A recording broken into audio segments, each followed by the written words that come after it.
பாஜக கூட்டணி வேண்டாம். ஓபிஎஸ், டிடிவி திடீர் முடிவு. நாளை வெளியாகிறது முக்கிய அறிவிப்பு. பாஜக மற்றும் அதிமுக கூட்டணி முறிவுக்கு பிறகு தமிழகத்தில் பாஜக தன் தலைமையில் ஒரு அணியை கட்டமைக்க பல்வேறு முயற்சிகளை மேற்கொண்டு வந்தது.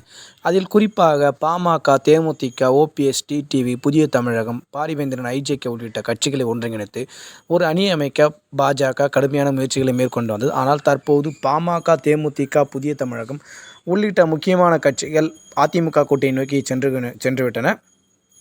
தற்போது இருக்கக்கூடிய பிரதான கட்சிகளான டிடிவி தினகரன் அவர்கள் அம்மா மக்கள் முன்னேற்ற கழகம், அதிமுகவிலிருந்து பிரிவாக செயல்பட்டவர்களுடைய திரு ஓபிஎஸ், இந்த இருவரையும் பாஜக தலைமை தொடர்ந்து அவமதித்து தங்களுடைய கூட்டணி கட்சியினர் ஏறுகின்ற மேடையில் ஏற்றாமல் வேடிக்கை பார்த்து வந்தது. குறிப்பாக பாஜகவின் டெல்லி தலைமை அதிமுக மீண்டும் கூட்டணிக்கு வரும் என எதிர்பார்த்து காத்து கொண்டிருக்கிறது. ஆகையால் ஓபிஎஸ் மற்றும் டிடிவி தினகரனை திட்டமிட்டு தவிர்த்து வந்தது. இதனால் மிக கடுமையான அதிருப்தியில் உள்ள டிடிவி தினகரின் ஆதரவாளர்கள் ஓபிஎஸ் அவர்களிடம் பாஜக கூட்டணி நமக்கு வேண்டாம் எனும், நாம் இருவரும் இணைந்து ஒரு புதிய கூட்டணி அமைத்து அதில் போட்டியிடலாம் எனும், தென் மாவட்டங்களில் கணிசமான வாக்குகளை நாம் பிரிப்பதன் மூலம் அதிமுகவின் வெற்றியை எளிதில் நாம் பறிக்கலாம் எனும் ஒரு முடிவெடுத்ததாக கூறப்படுகிறது.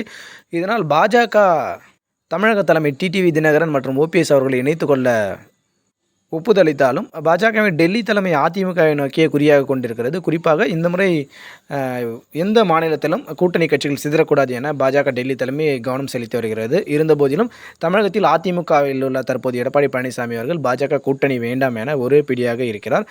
எனவே பாஜகவின் இந்த செயலை கண்டித்து டிடிவி தினகரன் மற்றும் ஓபிஎஸ் தலைமையில் புதிய அணி உருவாவதற்கான வாய்ப்புகள் அதிகம் இருப்பதாகவும், அதனால் ஒரு மிகப்பெரிய அறிவிப்பு நாளை வெளியாவதற்கான வாய்ப்புகள் இருப்பதாகவும் அரசியல் வல்லுநர்கள் கருதுகின்றனர். தொடர்ந்து அரசியல் சார்ந்த காணொலிகள் தெரிந்து கொள்ள நம்முடைய சேனலை சப்ஸ்கிரைப் செய்யுமாறு கேட்டுக்கொள்கிறோம்.